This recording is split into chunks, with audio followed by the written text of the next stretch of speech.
Olá, amigas e amigos! Estamos iniciando mais um episódio do nosso podcast Pode Pensar Diferente. E hoje, como sempre, eu tenho uma presença super especial, uma pessoa que eu gosto muito, minha super amiga, que tem um trabalho lindíssimo e super importante de defesa dos direitos humanos. Eu vou conversar com ela. Cláudia Luna, bom dia, minha amiga querida! Bom dia, Seja bem-vinda! Rutinaldo. Nossa, quero dizer que hoje não é só um podcast, não é, gente? É um abaiomi, que em Yorubá significa encontro precioso. E você é um muso, é referência, é essa pessoa humana magnífica, além de uma intelectualidade sofisticada. Você é gentil, mais do que eu mereço. Não, é verdade, né? E você sabe, Rutinaldo, quando você me chamou e eu vi o nome do podcast Pode Pensar Diferente, eu comecei a pensar o quanto é maravilhoso, né? E a simbologia do nome. Sou muito ligada à questão da simbologia, da história, dos nomes, das coisas. E pode pensar diferente num cenário como esse, em que é tão difícil nós estabelecermos relações de diálogo com pessoas que pensam diferente.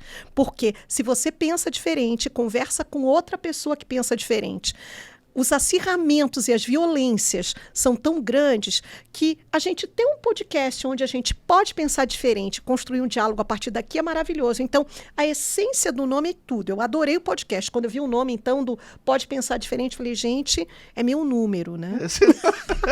Com certeza. Se é para pensar diferente, é o número da Cláudia Minha Luna. nossa, pensar diferente, disruptivo, nossa, misericórdia. Falei, tá assim, tá meu número total. É isso aí, Claudinha querida.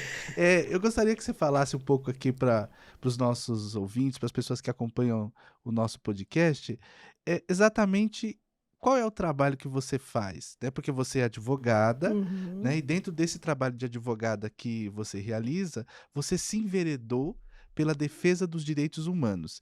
Então, quando surge isso, como é construída essa formação para ser um instrumento de defesa de direitos humanos e assim, e como que tudo começa na sua vida? Certo. Bom, isso começa na minha vida bem antes do meu encontro com o direito. Eu sempre eu me considero educadora, eu venho da área da educação por essência, eu sou uma educadora freiriana, eu sou admiradora, fã e adepta do pensamento freiriano no que diz respeito à educação. Tive todas as experiências possíveis e imagináveis na educação. Acredito que a educação é uma ferramenta de transformação do próprio indivíduo, da própria pessoa e Aliás, também... é o único caminho, né, Sim, de transformação e da efetiva. própria sociedade. Educação é ferramenta de poder, porque conhecimento é poder sempre, poder que transforma a si e aos outros, né? Não poder que oprime, mas poder que transforma de maneira coletiva. E aí, em um determinado momento, quando eu falei, poxa, eu preciso estudar de novo, né? Aí eu fui fazer o vestibular, outra graduação, aí cheguei e o Mas pessoal... a tua primeira graduação, então, foi o quê? Pedagogia. Pedagogia. Isso, exatamente. E aí eu vou fazer outra formação e as pessoas pensavam, mas você não vai continuar na educação? Quando eu cheguei, falei, olha, gente, me inscrevi no vestibular de Direito, passei. Pessoal, mas como assim? Você não vai continuar na educação? Mas o que tem a ver educação com direito? Aí eu respondi o seguinte, olha, educação é uma questão de direitos e direito uma questão de educação. Então, as duas áreas, elas dialogam entre si, elas se interconectam. Então, não tem como pensar isso, né? Estão indissociavelmente ligadas, Exato, né? exatamente. A educação é um direito elementar de dignidade humana. Exato. E eu acho que a minha luta, eu acho que o meu reconhecimento enquanto defensora de direitos humanos já começa aí, a partir dessa caminhada na educação. Mas dentro da sua casa, sua mãe e o seu pai eram professores também? De onde vem também essa ideia meu pai, de trabalhar com educação? Exato. O meu pai, eu venho de uma família de professores, eu venho de uma família de ativistas, né? Eu tenho um avô que, na época da ditadura Vargas, ele era pastor batista e sindicalista. Olha que coisa interessante. Aí ele sai de São Lourenço da Mata, interior de Pernambuco, fugido para o Rio de Janeiro, porque estava sendo perseguido lá, né? Então, essa coisa daqui. E o meu pai era professor universitário, acabou se tornando professor universitário, mas também antes ele era militar do Exército. acabou, enquanto homem negro, para garantir o seu processo de educação, entrando nas Forças Armadas para isso, naquela época, né? Eram 3 filhos, meu pai um desse, eu tenho um outro tio que é da aeronáutica também, então eu tenho esse mix, mas meu pai, ao mesmo tempo que era esse homem que estava nas Forças Armadas, era um homem com esse pensamento muito amplo e esse pensamento voltado para a educação. Então, meu pai, ele foi professor universitário, primeiro professor universitário negro nas faculdades, nas universidades do Rio Grande do Sul, do interior do Rio Grande do Sul. Olha que interessante, né? Eu não sabia disso. A gente se conhece tanto tempo e eu não sabia dessa história. Sim. Ele implantou os cursos de estatística e ciências estatísticas, porque ele era estatístico e matemático, engenheiro também. E ele acabou se tornando, nos anos 70, assessor do ministro da Economia, que era o Reis Veloso. Então, eu morava no Rio Grande do Sul. Olha só que legal. Né? Nós éramos uma família negra, num estado branco, permeado pelo racismo, e o meu pai foi essa pessoa que desbravou esse espaço e trouxe um ensino das ciências exatas de maneira muito democrática, acessível.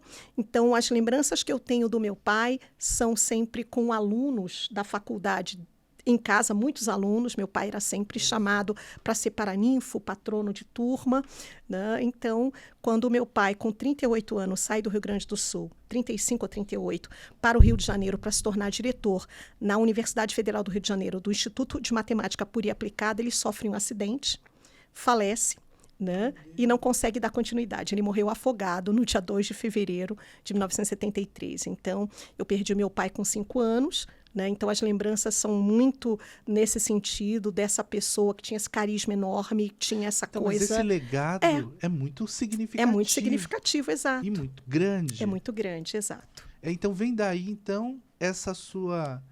digamos, vocação nasce a partir desse parâmetro que foi o teu pai. Sim. Quer dizer, então isso nasce dentro da sua casa mesmo, porque dentro da sua casa já havia um trabalho de direitos humanos. Sim, exatamente. De direitos humanos e também de ruptura com a questão da questão de intolerância religiosa. Eu tenho uma família que, por parte materna, era...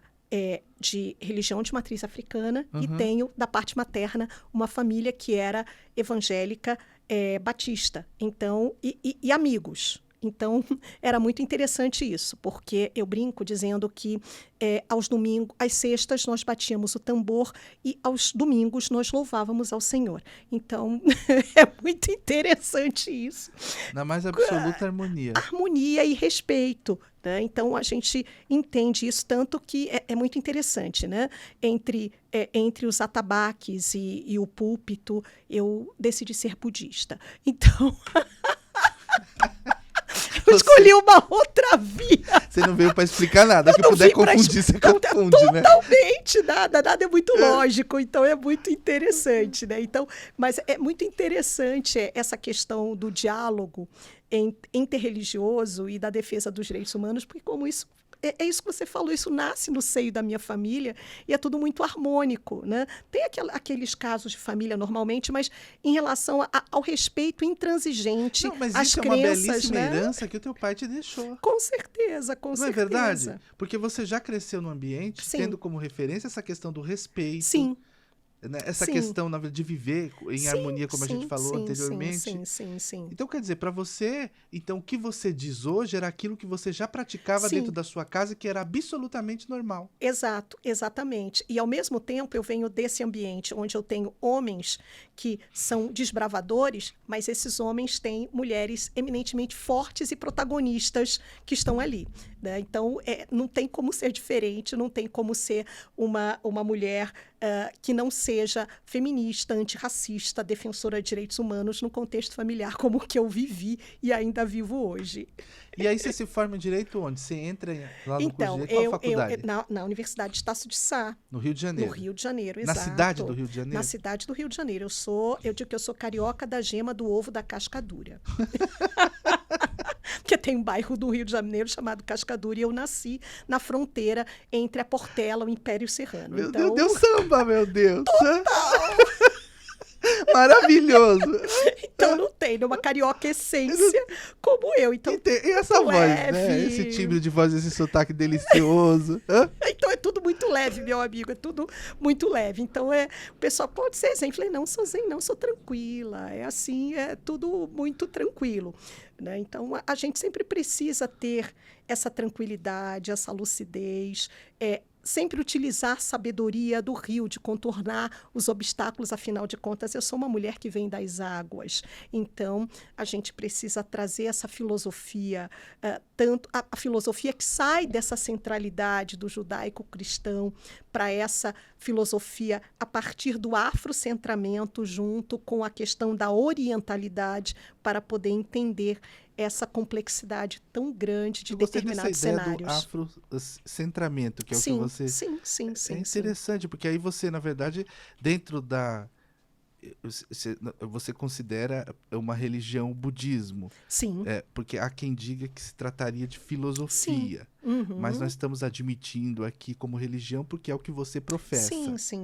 E nessa medida você faz um afrocentramento, né?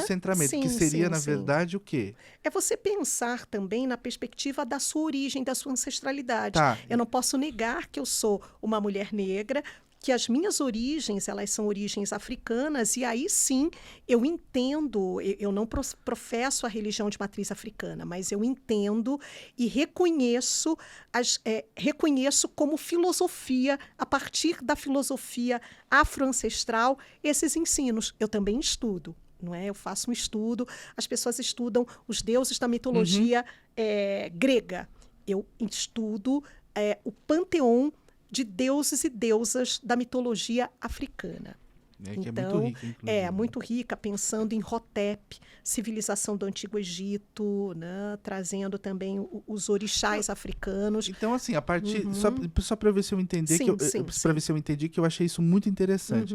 Então, quer dizer, a partir dessa herança ancestral, a partir dessas referências de essência da sua existência, você, então, assume o budismo como religião a partir desses elementos, conciliando esses elementos sem perder essa sua característica. Quer dizer, ao mesmo tempo que você se dirige, por assim dizer, pela religião budista, né, você conserva dentro de si, né, e concilia com esses valores, com essas referências da sua ancestralidade. Sim, com certeza, né? O budismo que eu sigo e pratico, ele parte desse pressuposto do diálogo e do respeito intransigente à dignidade das pessoas. Então, veja, eu estou cercada de direitos humanos por todos os lados, né? Eu digo que eu sou uma ilha cercada de um continente de direitos humanos, ou seja... tanto na minha vida, a minha existência pautada pelos direitos humanos, o que eu acredito e professo enquanto filosofia de vida também é pautado nos direitos humanos. Então, enquanto pessoa humana, eu preciso ter essa coerência entre o que eu teorizo e o que eu pratico, porque senão eu seria um fake, um personagem. Então, não tem como. Eu acho que uma das minhas características enquanto pessoa, eu acho que é essa coerência, essa questão dessa integridade mesmo, de pensar nisso, né, como referência mesmo. De viver aquilo que eu sigo e acredito. Até porque você, de fato, é assim, né? Quem te conhece há muito tempo, como é o meu caso, a gente sabe que, de fato, você se retirar, né, esses valores, essas referências, na verdade, não temos a Cláudia Luna. Não temos. Não tem nada. Não é verdade? Exato, exatamente. Ô, Claudinha, outra coisa que eu queria também conversar com você, que eu acho muito interessante, você conclui o curso de Direito lá, né? E quando que você vem para São Paulo e começa efetivamente esse trabalho de militância na defesa dos direitos humanos? Vamos lá. Eu venho para São Paulo em janeiro de 96 e de 96 para frente e você veio começo... para cá por quê? Eu não perguntei. Coisas do coração, né? A gente se apaixona pelo colega de faculdade, casa, e aí vem para cá. Um amor. Aí me trouxe para São Paulo. O namoro não deu muito certo, mas o grande legado foi vir para cá. Eu acho que essa pessoa foi muito importante na minha vida, porque... se não fosse essa pessoa, não teria vindo, por esse caminho, não teria vindo para São Paulo. Né? Eu teria permanecido no Rio de Janeiro porque eu sempre gostei do Rio, da atmosfera de lá. Nunca pensei na minha vida em vir para São Paulo, porque eu não gostava de São Paulo. Né? Eu gostava do interior de São Paulo. Eu achava que em São Paulo as pessoas não conversavam, que eram indiferentes. Então, eu gostava do interior porque eu vim para morar em Campinas. Olha e só. a minha frustração foi vir morar em São Paulo. Eu falei, gente, eu odiava isso aqui. Eu olhava assim, falei, gente, cadê o mar? Se acontecer um desastre, assim, atômico, para onde eu vou? Olha que a pessoa não tinha até tempo para pensar em besteira, né? Ficar pensando nisso. Muito tempo de desocupação mental. Nisso. Falei, para onde eu vou? Eu olhava assim, falei, gente, não tem mar, tem um mar de cimento. Falei, para onde vai a pessoa, né? Assim. Então, eu vim para cá e aí... Mas você acha o quê? Que se tiver um desastre, você foge pelo mar nadando? Olha que coisa absurda! Querido, você é do interior, você é do litoral, você... Gente, você olha o Rio, eu vou me jogar. Você é do litoral, você explica essas coisas assim. Eu falei, mas o que é isso? Como é que sai nadando? Não tem lógica. Aí a pessoa, quando não tem nada que pensar, pensa bestagem. Então, pensa isso, né? Aí é isso. Aí eu vim pra cá, e aí gente, a pessoa sem noção quando chega em São Paulo, né? Eu chegava assim, e a pessoa carioca é aquele ser, pelo menos carioca Cláudia Luna, né? Eu não posso falar... Mas você não tem aquela coisa de Caetano? Alguma coisa aconteceu no teu coração? Meu amigo, você não sabe o que acontecia antes. Você veio em Piranga com a São João, o que deu? Eu achei assim interessante. O problema é que eu vim morar aqui em São Paulo, e aí quando eu vim morar aqui em São Paulo, eu sou um tipo de pessoa que eu interajo até com ser inanimado, poste, dialogo com tudo. Eu dialogo com a pessoa da farmácia, do ponto ônibus, né, do mercado. E eu dava bom dia para todo mundo. Chegava assim, no elevador, bom dia! E o pessoal não me respondia nada, sério. E aí eu liguei para o Rio e falei, mamãe, olha só a pessoa sem noção, olha o grau. Mamãe, o pessoal aqui em São Paulo, eles são tão afetados pela poluição sonora que eu falo com eles, cumprimento, e o pessoal não me responde. Minha mãe fala, filha, o pessoal não quer falar com você, né? A pessoa já acorda de manhã com esse ânimo, o pessoal não quer responder. Eu falei, nossa, aí que minha ficha caiu. É uma coisa absurda, assim. Mas, e aí eu falei, quero morar num lugar onde as pessoas se cumprimentem e tal. E aí foi isso. Mas aí... E aí você ficou, desde 96, então, você está estabelecida em São Paulo, porque eu iria para Campinas, mas aí depois houve uma mudança, e aí eu vim para São Paulo, capital. E agora não saio mais daqui, porque São Paulo entrou no meu coração, teve aí, né, o encontro da São João, com a Ipiranga para São João, e pronto, aconteceu. E aí, e você montou escritório, porque você tem escritório aqui em São Paulo também. Isso foi uma história, assim, interessantíssima. Porque eu vim para São Paulo, quer dizer, eu estava acostumada no Rio de Janeiro, né? Eu, quando saí do Rio de Janeiro, olha o meu passado interessante. Eu tenho uma passagem pela Defensoria Pública do Rio de Janeiro e também por um escritório de advocacia onde eu era estagiária do Botafogo Futebol e Regatas. Olha, clube de futebol, né? E aí, era muito interessante. Aí eu fazia estágio nesse escritório, que era em frente ao Fórum Central do Rio de Janeiro, saía de lá e ia para a Defensoria Pública fazer estágio na Defensoria. E era muito interessante. Aí eu cheguei aqui em São Paulo, eu vim formada, com diploma embaixo do braço, tudo diferente, organização judiciária, local diferente, outro dialeto, tudo. E eu tive que voltar a aprender. E aí eu fiquei de 96 até 98, 99, trabalhando em outros escritórios para que eu pudesse extrair o melhor da advocacia, das experiências onde eu estava, né, onde eu estive. Aí vim para cá, trabalhei, falei com o advogado-chefe, né, desse escritório que representava os interesses do Botafogo Futebol e Regatas. Aí falou, Cláudio, o que você quer de aniversário? Eu falei, quero um emprego em São Paulo. Aí ele me indicou para um escritório aqui em São Paulo, que era uma empresa, que cuidava não só dos interesses do Botafogo, mas cuidava da CBF, alguns clubes de futebol internacionais. Aí fui trabalhar nesse escritório, me abraçaram, foram ótimos. Primeiro eu comecei na educação, né? Fazendo trabalho voluntário numa organização não governamental, atendendo mulheres em situação de violência e fazendo isso aqui. E aí, até que eu decidi montar o meu escritório dia 13 de junho de 99. Olha, 13 de junho. Foi bem interessante. Você pensou na data? Nossa, depois te conto essa data, é um parágrafo.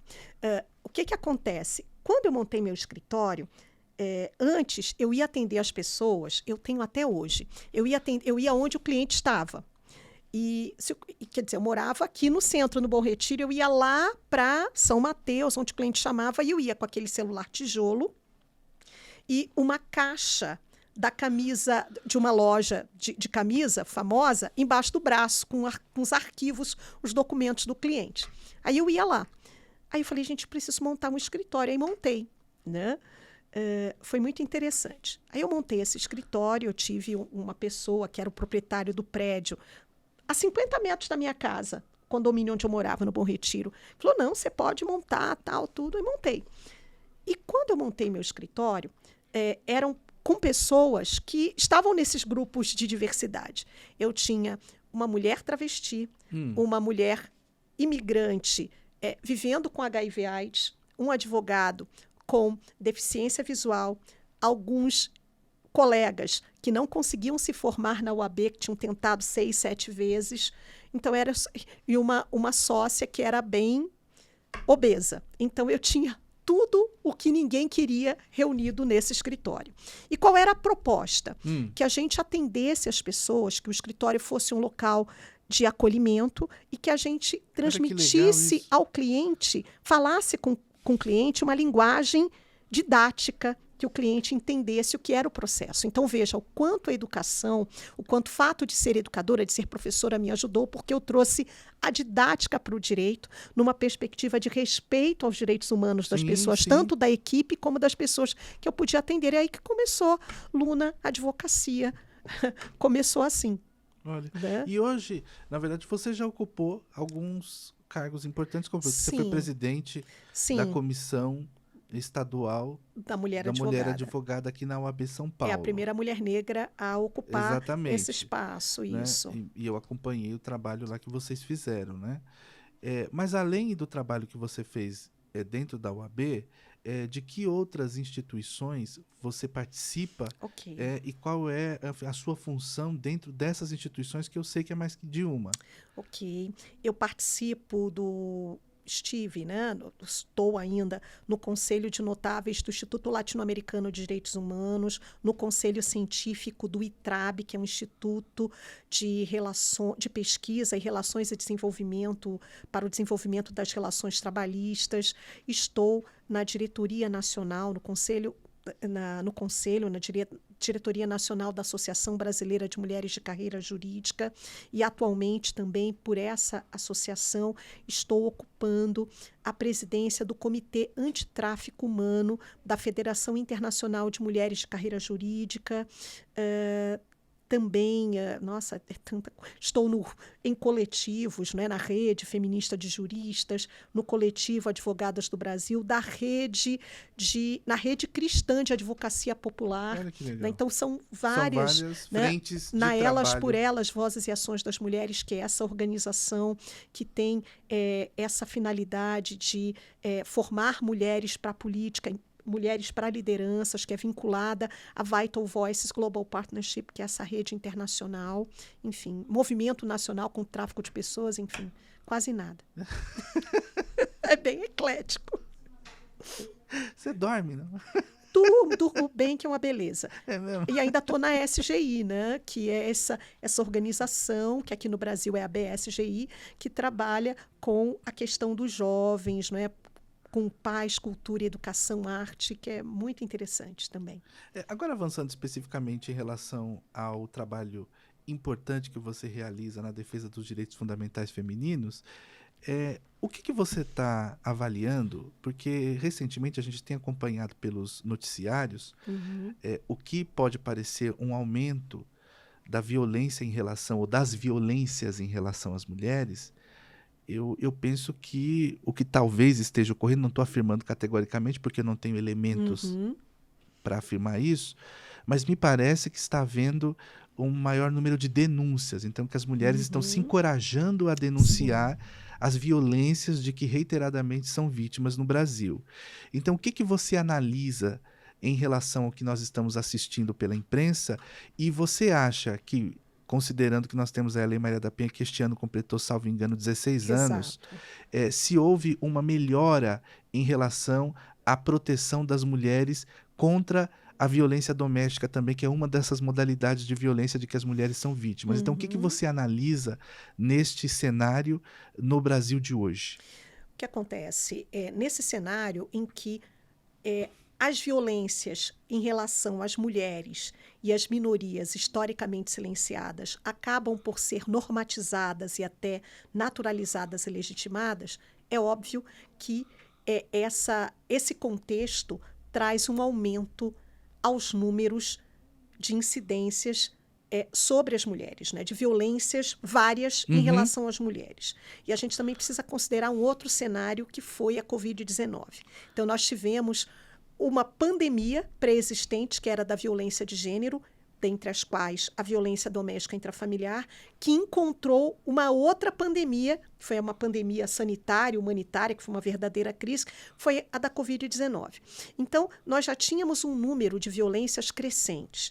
E quando estourou aí a pandemia, nós lidamos com 2 vírus e uma guerra, quer dizer, que teve vários desdobramentos. E esses números, eles crescem. E a gente observa que a Lei Maria da Penha, nesse cenário, em 16 anos, acabou por se tornar uma ferramenta indispensável para garantir a essas mulheres, junto, obviamente, com toda a rede de apoio, de atendimento, de enfrentamento. Questão, né? Que precisa ter uma rede de apoio. Sim. Garantiu a essas mulheres mais coragem ou oportunidade para denunciar. Então, você observa que as denúncias aumentaram porque as pessoas sabem que existe uma lei. Mas a lei sozinha, ela não funciona se não existe uma rede de apoio e não existir articulação de políticas públicas para que haja a efetividade dessa lei. Então, é essa análise que eu faço, né? E o que a gente observa? Que houve um aumento dessa violência em todas as faixas etárias. Antes você observava principalmente em mulheres em idade reprodutiva, idade produtiva e reprodutiva, dos 15 até os 49. Hoje você, no período da pandemia, foi de criança, né, meninas principalmente, até, essencialmente, até pessoas idosas. Né? Então, foi um período em que eu, enquanto advogada que atuo nessa área específica, atendi desde crianças, meninas com 1 ano de idade, até idosas de 87 anos sofrendo violências diversas nesse escopo. Né? Então, agora, uma reflexão que a gente precisa fazer quando a gente fala de violências, principalmente no que se refere à aplicabilidade da Lei Maria da Penha, é que quando institutos como o Fórum Brasileiro de Segurança Pública nos dá a dimensão de que há um aumento exponencial todo ano, principalmente quando nós observamos a incidência dessa métrica sobre corpos de mulheres negras, pensando em violência doméstica intrafamiliar, nós ainda somos 62%. Porque também tem essa questão, né? Tem a As questão mulheres racial. negras são mais vítimas de violências. Sim, de violências, exato. E aí por quê? A gente não pode deixar de considerar aqui o legado de 388 anos de escravidão no Brasil, que ainda traz, num período pós-escravidão, não é, onde completa aí 134 anos apenas de pós-abolição, onde nós temos um legado em que o racismo ele desumaniza as pessoas negras, em especial as mulheres, num caráter dúplice. Na dimensão de gênero e raça, elas são desumanizadas enquanto pessoas, enquanto mulheres. Então, quando você observa aqueles índices tão assustadores em relação às mulheres negras, que só aumentam e não modificam, a gente questiona em que medida essa rede de apoio ou esta lei está alcançando ou está efetivamente contemplando, protegendo essas mulheres que sofrem violências majoritariamente que são as mulheres negras. Então, mas o que eu tenho refletido é o seguinte, porque o fato de você ter um aumento nesse número de denúncias no que se refere a essas violências contra as mulheres, Eu acho, inclusive, que há uma subnotificação, porque, claro, na verdade, o que a gente tem ciência, as violências que vão às estatísticas ou que se convertem num procedimento investigatório ou mesmo de um processo judicial, me parece que é um número ainda muito aquém daquilo que é a realidade que nós temos no Brasil. Sem dúvida. Então, o que eu quero, na verdade, refletir junto com você, em função da sua experiência e pelo fato de você ser alguém que de fato está diretamente envolvido na luta contra essas violações de direitos, você acha que houve alguma melhora em algum aspecto? Nesse sentido, o que você poderia destacar? Quer dizer, o Brasil evoluiu no sentido de proteger, só em função da lei, ou houve, de algum modo, uma consciência de que isso deveria diminuir, ou houve, de alguma forma, a assunção pela sociedade de um olhar diferenciado em relação às violências contra as mulheres? A partir do momento em que a sociedade reconhece que essa violência ela sai do âmbito do privado, né, e ela não pode ser tolerada, e que não é só um problema das mulheres que são destinatárias dessa violência, mas é um problema da sociedade, há um pacto social entendendo que isso não cabe. Até porque os governos dos diversos países entendem que a violência doméstica intrafamiliar ela é importante para além do espaço privado, porque, obviamente, ela traz um impacto econômico. Grande parte das mulheres que sofrem, que se encontram em contextos de violência doméstica intrafamiliar são mulheres trabalhadoras. Então, há dados do Ministério da Saúde, do Ministério da Previdência Social, que dão conta que as mulheres em situação de violência, as mulheres trabalhadoras, faltam ao menos 18 dias ano ao trabalho. Eu não tinha essa informação. Então, há um afastamento dessas mulheres por auxílios, por incapacidade temporária dos seus trabalhos em virtude dessa violência. Então, é muito importante essa reflexão.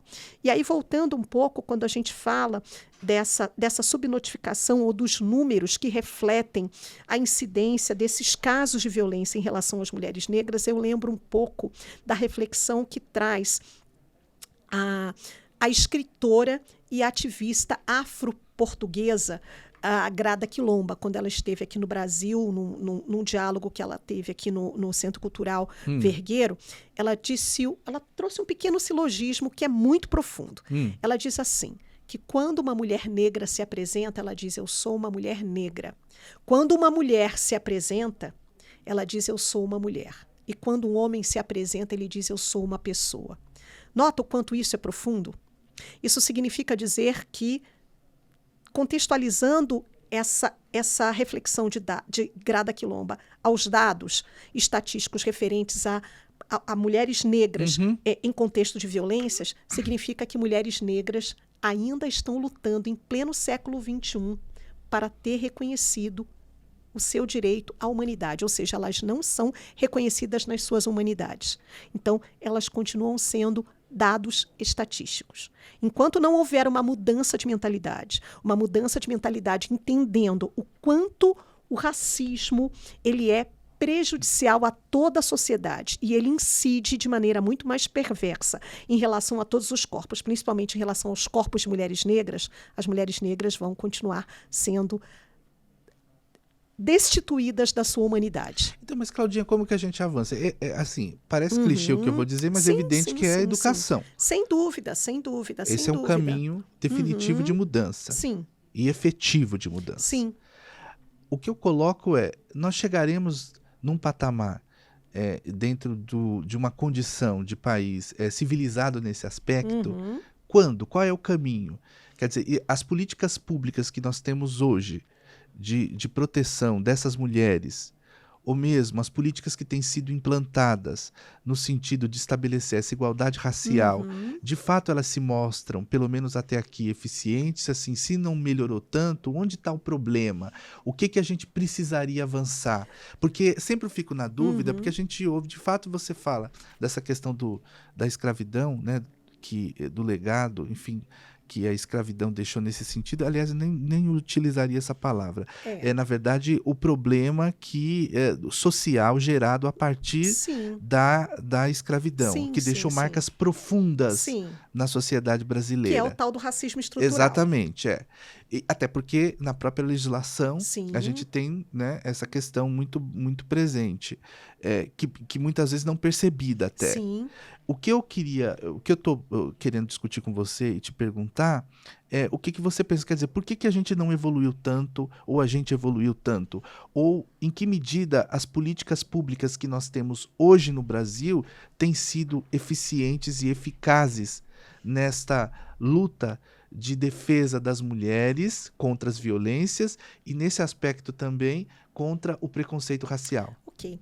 Essas políticas públicas que combinam defesa sociais, direitos humanos, contemplando as perspectivas de gênero e raça, nós não evoluímos porque até agora essas políticas têm sido políticas de governo. Nós passaremos a evoluir quando essas políticas forem assumidas enquanto políticas de Estado. Essa é a grande diferença.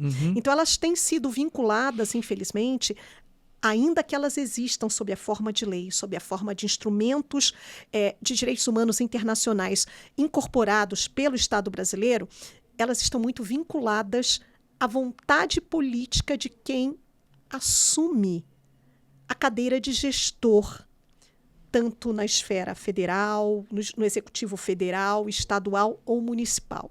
Quando essas políticas passarem a ser incorporadas enquanto políticas de Estado, independente da vontade política de quem ocupa o cargo transitoriamente, nós vamos começar a avançar.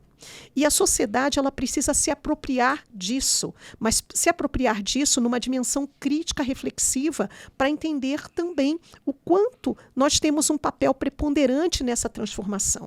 E aí, quando as instituições assumirem que precisam trazer para as suas ações programáticas, programas ou plataformas políticas, trazer a centralidade para as políticas, né? A centralidade de gênero e raça, todas as políticas vão ser dimensionadas pensando nessas pessoas que são destinatárias, sabe? Pensando em gênero e raça em todas as interseccionalidades que aí estão, não é? População LGBTQIA, pessoas jovens, idosas e com deficiência e em situação migratória, diferentes procedências e tudo mais. Então, esse é o grande desafio que a gente tem. Então, que você, para a gente entender bem, seria basicamente o quê? Então, você compreende que as políticas públicas que têm sido implementadas até hoje no Brasil talvez não tenham dado o resultado que se pretende ou na magnitude do que se gostaria em função de não serem propriamente políticas de Estado, mas, na verdade, de governos. Exatamente. E, portanto, se o governo muda, automaticamente você não tem uma continuidade dessa política. Exatamente isso. Esse é o ponto. Esse é o ponto principal. E é preciso também um compromisso de todas as instituições para que isso seja incorporado, né? Não adianta só aquela pessoa, porque as coisas ainda estão muito personalizadas. Mas qual que é o papel, por exemplo, não só das mulheres negras, mas das mulheres de uma forma geral, de ocupar os espaços de poder para que essa realidade se altere? Porque eu acho que também tem essa questão, né? Porque a mulher não está presente. Não está. No meu entendimento, ela não está presente no número que deveria estar, considerando, né, o percentual da população que ela representa, porque no caso do Brasil é mais de 50%, não estão representadas nesse sentido de forma efetiva nas várias esferas de poder. E isso também é um processo que a gente precisa avançar. A gente precisa construir essa participação. Porque não é simplesmente achar que a mulher do dia para a noite vai virar uma grande liderança política se não houver um trabalho de formação, que é o que você tem feito, não houver um investimento nessas políticas e, de fato, as instituições queiram e trabalhem para que essas mulheres efetivamente ocupem esses espaços de poder. Exato. Bom, acho que você já deu a resposta. É exatamente isso.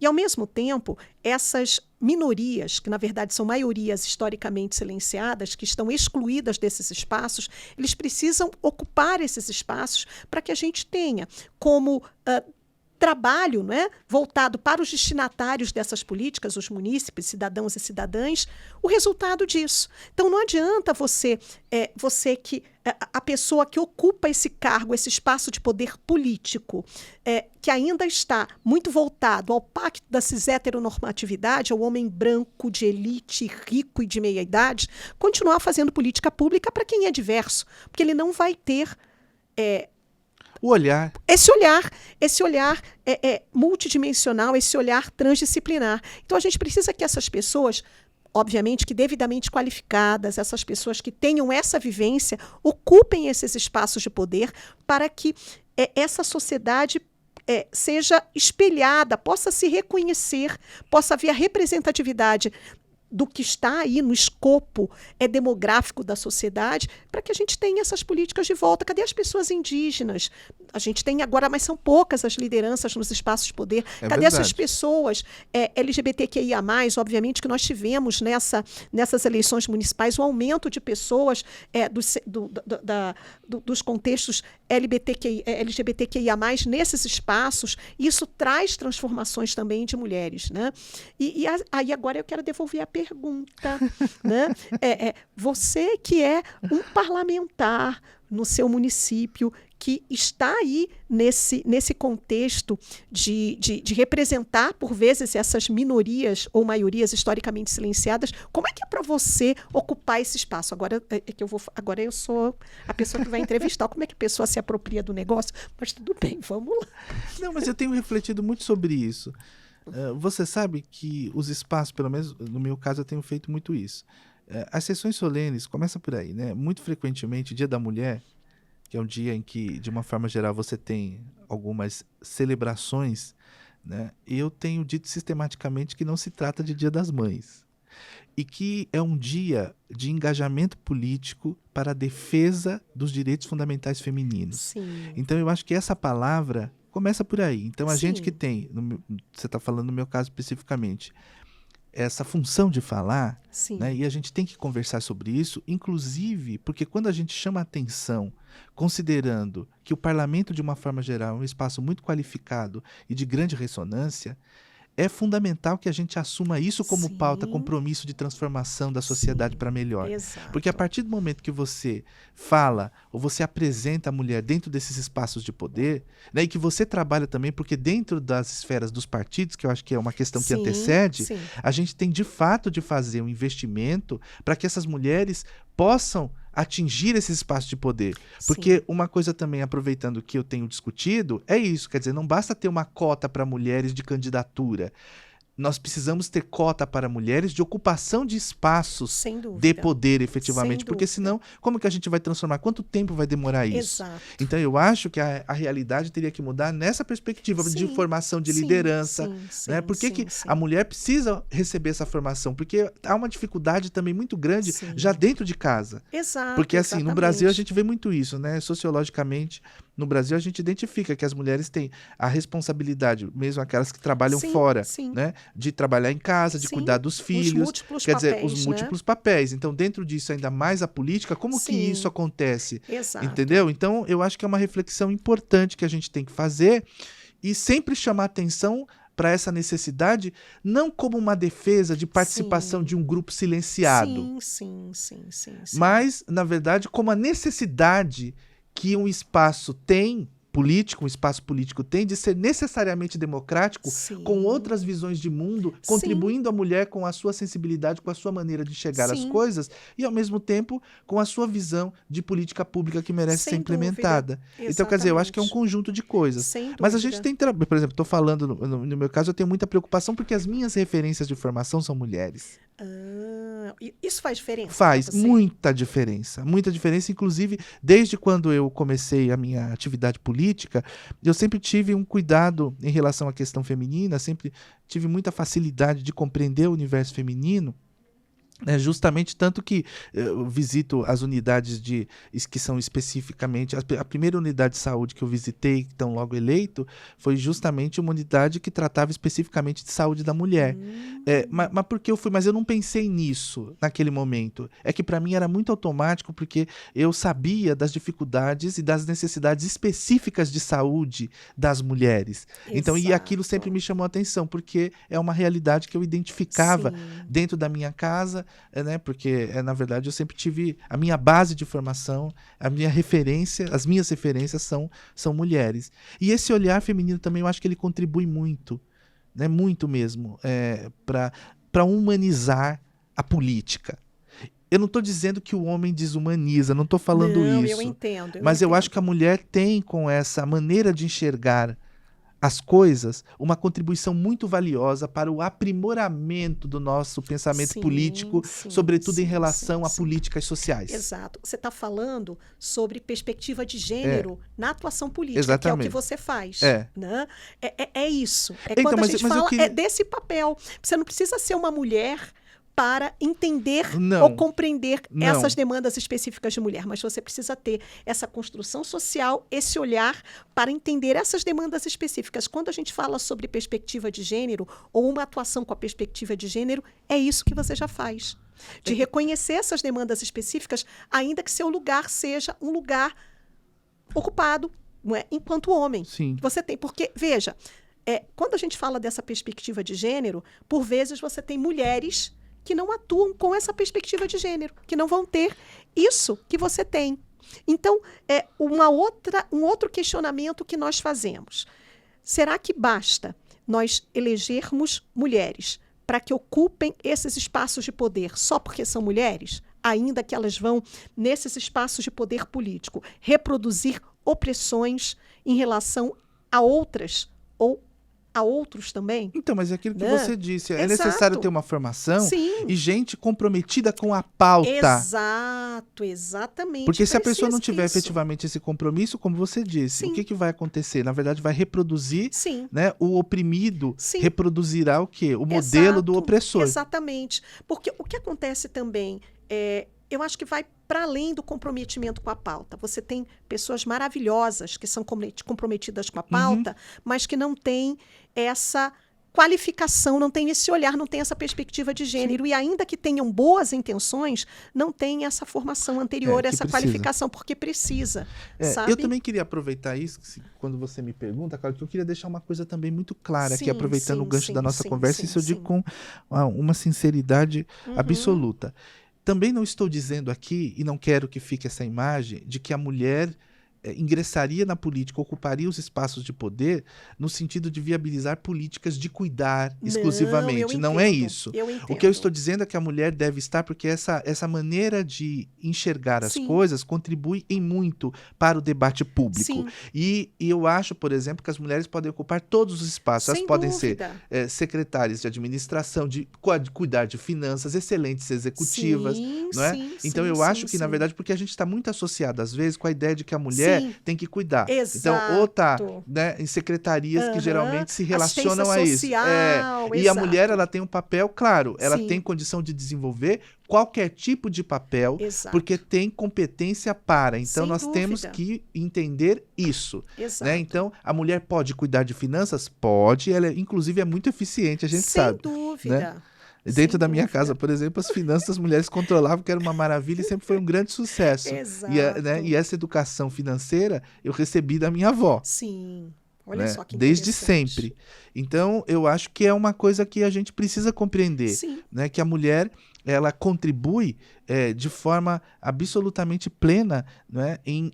nas diversas atividades que envolvem o poder público de uma forma geral. Né? Então, eu penso isso. E esse trabalho de inserir essas mulheres nesses espaços de poder é um compromisso de todas as pessoas que querem um país que seja verdadeiramente igualitário e que faça realizar ou que realize no cotidiano da sociedade brasileira os princípios constitucionais, os valores constitucionais, né, que deixam claro que todos são iguais e esse é a base do nosso Estado de Direito. Né? Exatamente isso. E, aliás, a democracia pressupõe isso. Exato, exatamente. Né? A efetividade da democracia está intimamente ligada à defesa intransigente dos direitos humanos. Né, de reconhecer a dignidade da pessoa humana enquanto princípio constitucional, obviamente. Mas, Claudinha, por que você acha que tem tanta crítica em relação a direitos humanos, muitas vezes? Será só incompreensão? As pessoas não entendem. Ainda há um entendimento muito limitado, estigmatizado em relação ao que sejam direitos humanos ou pessoas que atuem na defesa de direitos humanos. As pessoas, e a grande mídia, infelizmente, por vezes traz essa incompreensão e essa estigmatização também, não é? Associando defesa de direitos humanos à defesa de pessoas em situação de encarceramento. Uhum. É também, mas não é só isso. Não é? Quando a gente pensa, o que são esses direitos humanos? É o direito à moradia, saúde, educação, direito ao lazer, direito a tudo, direito à vida, né? Então, quer dizer, enquanto nós, enquanto sociedade, não nos reconhecermos enquanto destinatários e destinatárias de direitos humanos, a gente vai continuar combatendo direitos humanos porque nós não entendemos o conceito e não nos reconhecemos também enquanto destinatários disso. Claudinha, a gente infelizmente está caminhando quase para o final, não acabou ainda, mas eu queria que você falasse um ponto que eu acho muito importante, porque a gente fala de violências contra a mulher. Então, que você fizesse essa distinção que eu acho importante e também comentasse um pouco do que é a violência obstétrica especificamente, de uma forma geral a gente ouve muito pouco sobre ela. E que muitas mulheres, até em função desse desconhecimento, muitas vezes são vítimas dessa violência, mas não conseguem identificá-la. Então, essa distinção, que tipo de violências são essas contra as mulheres? Uhum. E com destaque a questão da violência obstétrica. Ok. Quando nós falamos em violências, todas essas violências, elas precisam ser olhadas numa perspectiva macro enquanto violências de gênero. Uhum. Ou seja, violência doméstica intrafamiliar, violências macro, das quais as espécies, dentre todas, né, existem inúmeras. Você tem violência política, violência doméstica intrafamiliar, violência obstétrica, violência institucional, né, violência social, violência racial e uma série de violências. Violência etarista, violência em relação às mulheres com deficiência, enfim. Temos diversas violências que incidem sobre as mulheres quando a gente pensa numa perspectiva de violências de gênero. E daí, você pede para eu fazer uma análise específica da violência obstétrica. Muitas dessas violências que incidem em relação às mulheres, elas estiveram invisibilizadas porque elas não eram sequer percebidas. E aí é importante a gente retomar um pouco, retornar ao tempo e lembrar que em 2003, salvo engano, o Brasil foi levado até a ONU, até ao Comitê da CEDAW, que é a convenção, o Comitê da Convenção, que faz o controle, né, da Convenção Internacional da ONU pela eliminação de todas as formas de discriminação contra a mulher, de um caso específico de uma mulher jovem, nos seus 20 e poucos anos, 26 anos, chamada Aline Pimentel, preta, periférica, carioca, que morreu em virtude de violência obstétrica. Só que, naquela época, a gente não falava de violência obstétrica, não conseguia se reconhecer a causa anterior dessa violência. Se falava em mortalidade materna.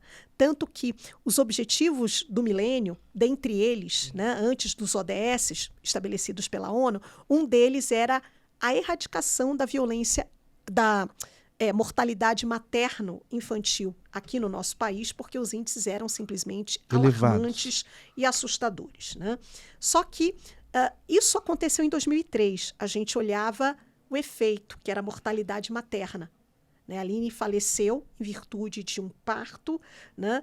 E aí, com o tempo, e essa terminologia trazida reconhecida também na América Latina e agora no Brasil, muito recentemente, traz uma dimensão para os corpos de mulheres, né? Mulheres que estão em idade reprodutiva, principalmente mulheres que estão naquele período, tanto no pré-parto, pós-parto, puerpério, mas esse conceito de violência obstétrica, ele vai nos levar à dimensão da intervenção do Estado em relação à autonomia dos direitos humanos, direitos sexuais e reprodutivos de mulheres, porque a violência obstétrica fala nessa violação de direitos. E aqui no Brasil, como a gente não amplia muito essa perspectiva de violência obstétrica, ela está muito ligada a esse período de pré-natal, de parto e de abortamento. Tá? Então, é aquela situação em que a mulher ela é violada no seu corpo, na sua perspectiva psicológica também e até moral, naquele período em que ela deveria dar à luz. É o momento do parto, o momento da gestação, o momento pós-parto. E aí ela é agredida, ela não tem condições de decidir sobre o seu parto, porque isso deveria ser uma coisa construída entre o profissional que atende e a mulher, obviamente sim, respeitando as suas condições clínicas. Muitas vezes se vai pelo caminho da cesariana, até porque o Brasil registrou como um dos países do mundo onde se realizava mais o parto cesariana, porque era mais fácil, né? E uma outra questão importante em relação à violência obstétrica é reconhecer quem comete essa violência obstétrica. Né? Até então não se falava por quê? Quem comete? As pessoas relacionadas ao cuidado, aos profissionais da saúde, pessoal da medicina e da enfermagem. E aí a gente precisa entender que existe uma cultura que permeia a construção do imaginário dessas pessoas que atuam na saúde. A gente não pode deixar de considerar aqui a história de James Marion Sims, em 1850, que era um médico no Alabama, que é considerado o pai da ginecologia moderna, que era um latifundiário também, mantinha nas suas fazendas de algodão muitas mulheres negras escravizadas e utilizava essas mulheres negras escravizadas como cobaias para que ele pudesse realizar essas experiências. Então, vem daí essa construção do imaginário de que mulheres negras seriam mais resistentes à dor, à anestesia. E esse imaginário ele é construído na mente, na mentalidade dos profissionais de saúde. Tanto é que, quando a gente observa as estatísticas que dão conta de quem são as mulheres mais vitimadas em relação à violência obstétrica, até com episódios de morte, né, ao final dessa violência, né, como consequência, você vê de novo as mulheres negras ocupando aí o ranking da maioria. Né? E aí, quando a gente pensa em violência obstétrica e pensa nos crimes de feminicídio, o feminicídio é um crime de morte de mulheres considerado crime evitável, de acordo com o próprio conceito de vitimologia no próprio Código Penal, pensando aí na perspectiva da criminologia. Se nós formos observar as mortes decorrentes de violência obstétrica que vitimam essas mulheres, né, poderiam ser evitadas. Portanto, nós temos aí crime de feminicídio, muitas vezes crime de feminicídio de Estado, que deixou de prover políticas específicas para conter essa situação, porque poderia prevenir também, formando esses profissionais, desconstruindo esse imaginário social e cultural antropológico que permeia ainda as suas atuações, não é? Provendo a própria população e a própria sociedade sobre um olhar mais específico, reconhecendo esse tipo de violência. Então, seria isso também. Claudinha, infelizmente nós estamos chegando ao final, meu amor. Mas amei. É muito triste, porque conversar com você é sempre uma delícia. Obrigada. Porque você é muito agradável. Gratidão imensa. As suas palavras são extremamente esclarecedoras, né? Você tem um trabalho belíssimo. Obrigada. De suma importância. Eu tenho muito orgulho de tudo que você realiza e também de ser seu amigo, porque eu acho você, de fato, uma pessoa muito importante, né, dentro da sociedade. E desejo, sinceramente, quer dizer, essa oportunidade da nossa conversa, que outras mulheres, né, que as meninas que nos assistem, tenham aí a possibilidade de ter uma boa referência em matéria de defesa de direitos fundamentais femininos. E que possam também se engajar nesse trabalho importante de construção de uma realidade diferente para as mulheres no Brasil. Viu? Ai, obrigada. Obrigada. E olha, então dá um abraço aí para todo mundo para a gente finalizar. Nossa, olha, um abraço. E eu agradeço pela oportunidade de poder pensar diferente aqui. Nesse podcast. É tão gostoso, me sentir tão à vontade, tão acolhida, não é? Nesse contexto em que, por vezes, a gente não pode, muitas vezes, dialogar de coração aberto, nós que pensamos diferente. Então, obrigada por isso, obrigada por você ser essa referência. E, na realidade, você reflete, a gente olha nas pessoas, não é? E reflete o espelho daquilo que a gente é. Então, tudo isso que você disse a meu respeito, na realidade, é você. Né? Muito obrigado, amor. Gratidão. Imagina. Amei, viu, obrigado. Gente? Bom, pessoal, olha, a conversa estava maravilhosa, mas a gente tem que encerrar aqui o nosso podcast. Eu quero agradecer enormemente a vocês pela audiência. Se você gostou, curte, compartilha, comenta. E na próxima quinta-feira nós teremos mais um episódio, tá? Não deixa de acompanhar. Um beijo super carinhoso e até lá. Tchau, pessoal.